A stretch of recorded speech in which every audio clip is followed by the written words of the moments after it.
नमस्कार, मी डॉक्टर शरयू मोहिते. मी pristine women's हॉस्पिटलमध्ये consultant आहे. आज मी ज्या टॉपिकबद्दल आपल्याशी संवाद साधणार आहे तो टॉपिक म्हणजे ब्रेस्ट फिडिंग, स्तनपान आहे. आपल्या पूर्ण जगभरामध्ये 1 ऑगस्ट ते 7 ऑगस्ट हा जागतिक स्तनपान सप्ताह म्हणून साजरा केला जातो. ब्रेस्ट फिडिंग ह्याला वर्ल्ड ब्रेस्ट फिडिंग वीक असं आम्ही म्हणतो. आणि ह्या वीकमध्ये मेनली हा का आणला गेला आणि ह्याच्या मागचं कारण काय आहे हे जाणून घेण्यासाठी मी हा संवाद करत आहे. ब्रेस्ट फिडिंग हा प्रत्येक लेडीजचा, प्रत्येक महिलेचा तिच्या आयुष्यातला येणारा खूप महत्त्वाचा टप्पा आहे. कारण ह्यावरून पुढची पिढी आहे, पुढची जनरेशन आहे ती घडणार असते. आपल्या डिलिव्हरीनंतरच्या ब्रेस्ट फिडिंगला खूप महत्त्व का आहे? कारण की ह्यामधून बाळाचं पूर्ण फ्युचर अवलंबून आहे.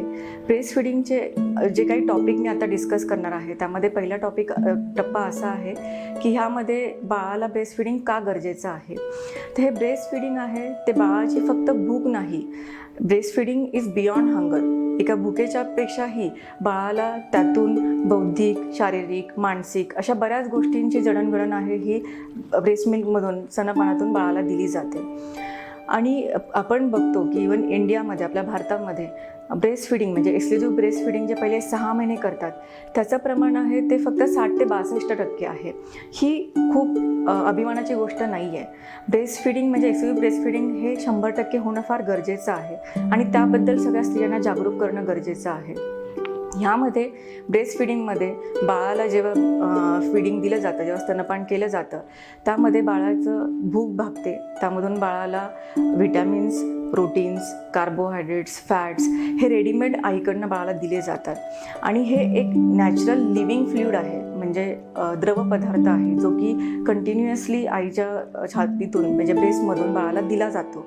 ह्यासाठी काहीही कष्ट करण्याची गरज नाही. फॉर्म्युला फीडमध्ये आपल्याला जर त्या पावडरचं प्रमाण थोडं कमी जास्त झालं तर बाळाला ते अपचन होतं, काही खूप डायल्यूट होतं किंवा खूप घट्ट होतं. तसं ह्या ब्रेस्ट फिडिंगचं नाही आहे. हे नैसर्गिक असल्यामुळे त्याला काही कष्ट नाही आहेत. 24/7 हे अवेलेबल आहे बाळासाठी.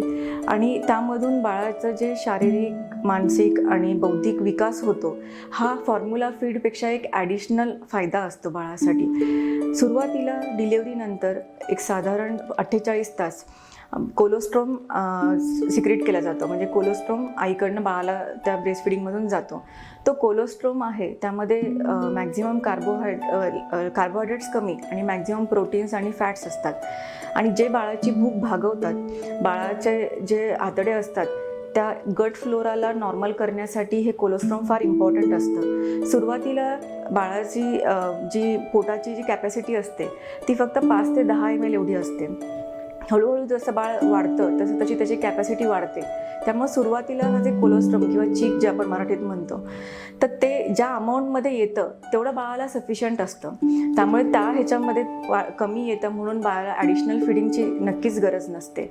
ह्या कोलोस्ट्रोममध्ये मॅक्झिमम जे बाळाला इम्युनिटीसाठी बूस्ट करणारे जे घटक असतात, लिम्फोसाइट्स, त्यानंतर इंटरल्युकिन्स, नंतर फॅगोसाइट्स, मॅक्रोफेजेस, ह्या सगळ्या अँटीबॉडीज, ह्या सगळ्या गोष्टी ज्या आहेत त्या बाळाला ट्रान्सफर होतात. ब्रेस्ट मिल्कमध्ये IgA म्हणून एक घटक असतो इम्युनोग्लोब्युलिन्सचा, तोही बाळाच्या इम्युनिटीसाठी फार महत्त्वाचा घटक आहे. हे सगळे घटक बाळाला मिळाले तर बाळाचं शारीरिक जी स्ट्रेंथ असते, जी ताकद असते ती खूप चांगली होते. बाळाला अपचनाचे आजार होत नाही. बाळाला कावीळ होण्याची शक्यता फार कमी असते. ह्या ब्रेस्ट मिल्कचे एक साधारण जर कंपॅरिझन केली फॉर्म्युला फिडिंगचे बेबी आणि ब्रेस्ट मिल्कचे बेबी तर एक रिसर्च केलेला गेलेला आहे. ब्रेस्ट फिडिंग जे बेबीज असतात त्यांचा IQ कोशंट आहे तो 8 ते 10 गुणांनी जास्त असतो फॉर्म्युला फीड बेबीपेक्षा. त्यामुळे हे ब्रेस्ट फिडिंग खूप महत्त्वाचं आहे. आणि ब्रेस्ट फिडिंगमधून बाळाला एक नॅचरल इम्युनिटी, ज्याला आम्ही पॅसिव्ह इम्युनिटी म्हणतो, ती ट्रान्सफर केली जाते. म्हणजे उदाहरणार्थ आईला जर काही त्यावेळेस ताप आला असेल, कुठला जंतुसंसर्ग झाला असेल तर आईच्या शरीरामध्ये ज्या अँटीबॉडीज तयार होतात त्या ब्रेस्ट मिल्कमधून बाळाला मिळतात. त्यामुळे बाळाला नॅचरली त्या गोष्टींसाठी इम्युनिटी येऊन जाते. त्यामुळेच नॅचरल व्हॅक्सिनेशन हे आईचं दूध हे काम करतं. त्यासाठीही हे फार इम्पॉर्टंट आहे. एक हॅमलेट नावाचा पदार्थ ब्रेस्ट मिल्कमध्ये सिक्रेट होतो जो बाळाला मिळतो, जो कर्करोगाच्या विरोधामध्ये खूप चांगला मानला जातो. हाही पदार्थ ब्रेस्ट मिल्कमधून मिळत असल्यामुळे म्हणजे बाळाला फ्युचरमध्ये कर्करोगालाही सामना करण्याची शक्यता फार थोडंफार कमी असते. आणखीन एक गोष्ट म्हणजे आत्ताच्या सध्याच्या करंट सिनॅरिओमध्ये जेव्हा कोरोना किंवा ट्युबरक्युलोसिस असे काही आजार आहेत आणि ह्यामध्ये खूप अशा मिथ्स आहेत की ज्या खऱ्या नाही आहेत आणि ज्यामध्ये लोक म्हणतात की नाही आता आई आजारी आहे तर आपण ब्रेस्ट फिडिंग थांबूयात. जर ते आईला शारीरिक त्रास होत असेल, तिला श्वास घ्यायला त्रास आहे किंवा ती उठू शकत नाही आहे, त्यावेळेस ते ब्रेस्ट फिडिंग नाही होणं हे तिच्या शारीरिक प्रॉब्लेममुळे नाही झालं तर ओके आहे. पण आत्ताच्या कोविडमध्ये जे काही आत्ता करंट पॅन्डेमिक चालू आहे त्यामध्येही जर पेशंटला प्रेग्नन्सीमध्ये, डिलेवरीमध्ये किंवा डिलेवरीच्या इमिजिएटली नंतर जेव्हा ती स्तनपान करत आहे त्यावेळेस जर कोविड झाला असेल तरीही ती महिला, ती आई आपल्या बाळाला एकदम उत्तम प्रकारे तिचं ब्रेस्ट फिडिंग देऊ शकते. ह्यावेळेस घ्यायची काळजी म्हणजे काय, ज्यावेळेस ती ब्रेस्ट फिडिंग करेल त्यावेळेस त्या आईने मास्क घालणं गरजेचं आहे.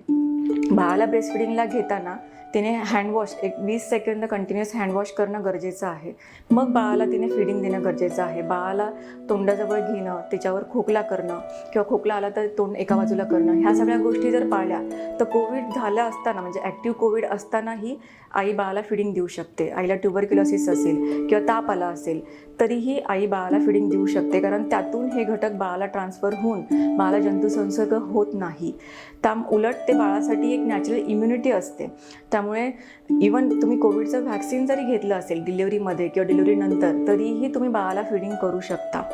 त्यामुळे ह्या बाबतीमध्ये जर तुम्हाला काही गैरसमज असतील तर हे आता स्पष्ट झाले असतील. दुसरी गोष्ट म्हणजे ब्रेस्ट फिडिंगमध्ये जी ताकद आहे तर ते ब्रेस्ट फिडिंगचे मी प्रकार तुम्हाला सांगते. सुरुवातीला एक 48 तास कोलोस्ट्रॉम सिक्रेट होतो, जो चिकासारखा असतो, थोडं येलोविश फ्लुइड असतं, ते प्रॉपर दुधासारखं नसतं. त्याच्यानंतर मग ट्रान्झिशनल मिल्क होतं आणि ते ट्रान्झिशनल मिल्क काही दिवसांपर्यंत असतं आणि नंतर मग रेग्युलर मिल्क यायला सुरुवात होतं. ह्या फेजेस का आहेत हे जाणून घेणं फार महत्त्वाचं आहे. जे सुरुवातीला जे कोलोस्ट्रॉम येतो ते बाळाची कॅपॅसिटी त्याच्या पोटाची कमी असते, तेवढ्यासाठी ते सफिशियंट असतं आणि त्यावेळेस जे बाहेरच्या निसर्गाला बाळ पहिल्यांदा एक्सपोज होत असतं, त्याच्यातले जे बदल असतात तर त्यासाठी त्याच्याविरुद्ध लढा देण्यासाठी हे कोलोस्ट्रॉम फार महत्त्वाचं ठरतं. त्याच्यानंतर जे ट्रान्झिशन मिल्क असतं ते म्हणजे बाळाचा आतड्यांचं म्हणजे गट फ्लोरा इम्प्रूव्ह झाल्यानंतरचं जे मिल्क असतं ते बाळाला त्याची इम्युन सिस्टीम डेव्हलप करायला, त्याची रोगप्रतिकारक शक्ती डेव्हलप करण्यासाठी मदत करते. त्याच्यानंतर जे नॅचरल मिल्क म्हणजे जे रेग्युलर मिल्क तयार होतं त्यामधून मग बाळाचं वजन वाढणं आणि बाकीचे वजन वाढल्यानंतर त्याची रोगप्रतिकारक शक्ती आणखी बळकट होणं, ह्या सगळ्या गोष्टी नंतर आणखी वाढत जातात. त्यामुळे जे ब्रेस्ट फिडिंग आहे त्याचे जे 3 टप्पे आहेत ते फॉर्म्युला फीडमध्ये कधीच येऊ शकत नाही, हे तुम्हाला माहिती असणं फार गरजेचं आहे. ब्रेस्ट फिडिंग हे टप्प्याटप्प्याने आईने, निसर्गाने आईला दिलेलं एक वरदान आहे, ज्याच्यामुळे बाळ सगळ्या गोष्टींशी लढा देऊन एक चांगलं सुदृढ बाळ आपल्याला मिळू शकतं. नंतर ह्या ब्रेस्ट मिल्कमध्ये आणखीन 2 टाईप आहेत. एक तर आहे ते 4 मिल्क आणि दुसरं आहे ते हाइंड मिल्क. हे म्हणजे काय की सुरुवातीला जेव्हा बाळ फिडिंग घेतं त्यावेळेस जे येतं ते 4 मिल्क असतं, त्यामध्ये बाळाची तहान भागते आणि नंतर जे येतं 4 मिल्क नंतर ते हाइंड मिल्क असतं, त्यामध्ये बाळाची भूक भागते. त्यामुळे दोन्ही बाजू साईडला स्तनपान करणं फार महत्त्वाचं असतं. हे स्तनपानाचं जे शिक्षण आहे, जे एज्युकेशन आहे, म्हणजे स्तनपान साक्षर व्हा असा मी संदेश जरूर देईल. स्तनपान आपण प्रेग्नन्सीमध्ये खूप वेळा आम्ही ऑब्झर्व करतो की घरातले लोक प्रेग्नन्सीमध्ये गर्भसंस्कार, पेशंटचा डाएट योग्य पाहिजे, तिला काही त्रास न झाला पाहिजे ह्याची खूप काळजी घेतात. डॉक्टरांना एक भरपूर प्रश्न विचारतात. पण डिलिव्हरीनंतरचं नंतर बघू असा एक आपल्याकडे खूप कॉमनली जाणणारा समज आहे. पण असं न करता जेवढं तुम्ही प्रेग्नन्सीमध्ये केअर घेता तेवढंच ह्या स्तनपानाला महत्त्व देणं फार गरजेचं आहे. ह्या का? कारण की बऱ्याच लेडीजचे स्तनपानाचे काही इश्यूज असतात की त्यांचे जे ब्रेस्ट निपल असतात ते फ्लॅट असतात, ते आतमध्ये असतात. त्याचं ट्रेनिंग प्रेग्नन्सीमधूनच घेऊन डॉक्टरांना ते दाखवून ते डॉक्टरांकडनं योग्य पद्धतीने सल्ला घेणं गरजेचं आहे. डिलिव्हरीनंतर जे कुठले तुम्ही कपडे घालून बाळाला फीड करणार आहात ते कपडेही चांगल्या पद्धतीचे पाहिजे, कारण की फिडिंगमध्ये बाळाचा आईला स्पर्श म्हणजे पूर्ण बॉडीचा स्पर्श होणं फार गरजेचं आहे. तसं झालं तर बाळाचे जे हायपोथर्मिया होतं म्हणजे बाळाचं जे टेम्परेचर कमी होतं डिलिव्हरीनंतर ते मॅनेज होऊन जातं. बाळामध्ये आणि आईमध्ये एक इमोशनल अटॅचमेंट होते आणि ते फिडिंग आणखीन पद्धतीने ते यायला सुरुवात होते. कारण बाळाचा सकिंग रिफ्लेक्स, बाळाने एकदा ते दूध घ्यायला सुरुवात केली तर मेंदूमधून जे ऑक्सिटोसिन नावाचं हॉर्मोन सिक्रेट होतं ते ब्रेस्टवरती त्याचा इम्पॅक्ट होतो, त्याचा इफेक्ट होतो आणि मग बाळाला फिडिंग होतं. त्यामुळे ह्या गोष्टी आहेत त्या मनावरती पेशंटच्या खूप इन्फ्लुएन्स करतात. त्यामुळे आम्ही नेहमीच सांगतो की पेशंटची मानसिकता, पेशंटने, आईने खूप खुश असणं गरजेचं आहे. मला माझ्या बाळाला माझंच फिडिंग द्यायचं आहे ही भावना असणं तेवढंच गरजेचं आहे. कारण ह्याचा स्ट्रेस घेतला तर फिडिंगची जी क्वांटिटी आहे ते कमी होते.